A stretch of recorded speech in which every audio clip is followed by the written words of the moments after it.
So ಇದೇ cycle repeat ಆಗುತ್ತೆ and this repetition is called as ಪುನರಾವರ್ತನೆ ಆರ್ ಫ್ರಾಕ್ಟಲ್ ಆರ್ಡರ್ ಫ್ಲೋ. ಈ ವಿಡಿಯೋದಲ್ಲಿ ನಾವು ಫ್ರಾಕ್ಟಲ್ ನೇಚರ್ ಆಫ್ ಮಾರ್ಕೆಟ್ ಬಗ್ಗೆ ತಿಳ್ಕೊಳ್ಳೋಣ. ಇದು ಕೂಡ one of the important topic in trading. Fractal ಅಂದ್ರೆ ಕನ್ನಡದಲ್ಲಿ ಪುನರಾವರ್ತನೆ ಅಂತ ಅರ್ಥ. ಅಂದ್ರೆ ಒಂದು ಟೈಮ್ ಫ್ರೇಮ್ ಅಲ್ಲಿ ಆಗ್ತಿರೋದು ಇನ್ನೊಂದು ಟೈಮ್ ಫ್ರೇಮ್ ಅಲ್ಲೂ ಆಗ್ತಿರುತ್ತೆ ಅಂಡ್ ಆ ಟೈಮ್ ಫ್ರೇಮ್ ಅಲ್ಲಿ ಆಗ್ತಿರೋದು ಮತ್ತೊಂದು ಟೈಮ್ ಫ್ರೇಮ್ ಅಲ್ಲೂ ಆಗ್ತಿರುತ್ತೆ. So the trading and the patterns repeat itself over different time frames. ಇದನ್ನ ನಾವು ಒಂದು ಚಾರ್ಟ್ ಎಕ್ಸಾಂಪಲ್ ಸಹ ಅರ್ಥ ಮಾಡ್ಕೋಬಹುದು. ನಮಗೆ ಹೈಯರ್ ಟೈಮ್ ಫ್ರೇಮ್ ಅಲ್ಲಿ ಮಾರ್ಕೆಟ್ ಒಂದು ಸಿಂಪಲ್ ಆಗಿ ಮೂವ್ ಕೊಟ್ಟಿರಬಹುದು. That will be a bullish, a strong bullish movement. But ಅದನ್ನ ನಾವು ಲೋವರ್ ಟೈಮ್ ಫ್ರೇಮ್ ಅಲ್ಲಿ ನೋಡಿದಾಗ it will be forming higher high, higher lows, higher high, higher ಲೋಸ್.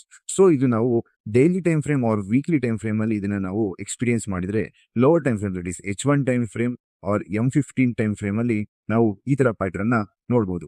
And pattern ಸಹ same. For example, ಈ spot ಅಲ್ಲಿ H4 time frame spot ಅಲ್ಲಿ ನಮಗೆ ಏನು ಕಾಣಿಸ್ತಾ ಇರಬಹುದು, ಬಟ್ ಈ ನಾವು ಸರ್ಕಲ್ ಮಾಡಿರೋ ಏರಿಯಾನ ನಾವು M15 ಟೈಮ್ ಫ್ರೇಮ್ ಅಲ್ಲಿ ನೋಡಿದ್ರೆ ಇಷ್ಟು ದೊಡ್ಡದಾಗಿ ಹೈಯರ್ ಹೈ, ಹೈಯರ್ ಲೋಸ್ ನ ಫಾರ್ಮ್ ಮಾಡ್ಕೊಂಡು ಸ್ವಿಂಗ್ಸ್ ಫಾರ್ಮ್ ಮಾಡ್ಕೊಂಡು ಪ್ಯಾಟರ್ನ್ಸ್ ಫಾರ್ಮ್ ಮಾಡಿರೋದನ್ನ ನಾವು ನೋಡಬಹುದು. ಇದನ್ನೇ ಫ್ರಾಕ್ಟಲ್ ನೇಚರ್ ಆಫ್ ಮಾರ್ಕೆಟ್ ಅಂತ ಕರೀತಾರೆ. ಸೊ ಫ್ರಾಕ್ಟಲ್ ನೇಚರ್ ನ ಎಕ್ಸ್ಪ್ಲೇನ್ ಮಾಡಬೇಕು ಇನ್ ವರ್ಡ್ಸ್ ಅಂದ್ರೆ, ಲೋವರ್ ಟೈಮ್ ಫ್ರೇಮ್ ಅಲ್ಲಿ price action higher time frame price action ನ ಫಾರ್ಮ್ ಮಾಡುತ್ತೆ. ಅದು ನಮಗೆ ಹೈಯರ್ ಟೈಮ್ ಫ್ರೇಮ್ ಅಲ್ಲಿ ಬುಲ್ಲಿಶ್ ಆರ್ ಬೇರಿಶ್ ಕ್ಯಾಂಡಲ್ಸ್ ನ ಪ್ರಿಂಟ್ ಮಾಡುತ್ತೆ. ಅದು ಅಗೇನ್ ನಾವು ಅದನ್ನ ಲೋವರ್ ಟೈಮ್ ಫ್ರೇಮ್ ಹೋದಾಗ ಅದು swings are higher high, higher lows ತರ ಪ್ಯಾಟರ್ನ್ಸ್ ನ ಫಾರ್ಮ್ ಮಾಡ್ಕೊಂಡು ಮತ್ತೆ ಪ್ರೈಸ್ ಆಕ್ಷನ್ಸ್ ನ ಫಾರ್ಮ್ ಮಾಡುತ್ತೆ. ಪ್ರೈಸ್ ಆಕ್ಷನ್ಸ್ ಇಂದ ಅದನ್ನ ನಾವು ಹೈಯರ್ ಟೈಮ್ ಫ್ರೇಮ್ ಅಲ್ಲಿ ನೋಡಿದಾಗ ಅದು ಸಿಂಪಲ್ ಕ್ಯಾಂಡಲ್ಸ್ ತರ ಕಾಣುತ್ತೆ.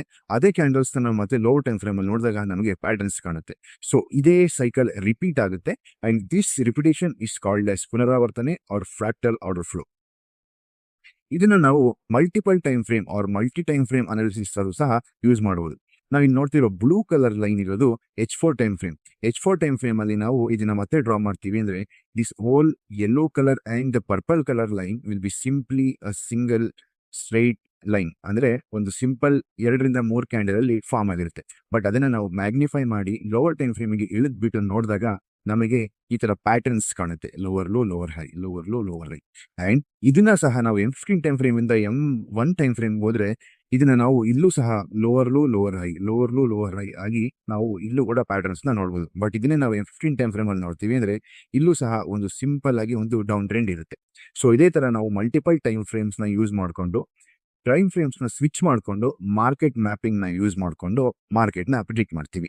ಇದೇ ತರ ಟ್ರೇಡಿಂಗ್ ಬಗ್ಗೆ A to Z ತಿಳ್ಕೋಬೇಕು ಅಂದ್ರೆ ಈ ಪೇಜ್ ನ ಫಾಲೋ ಮಾಡಿ.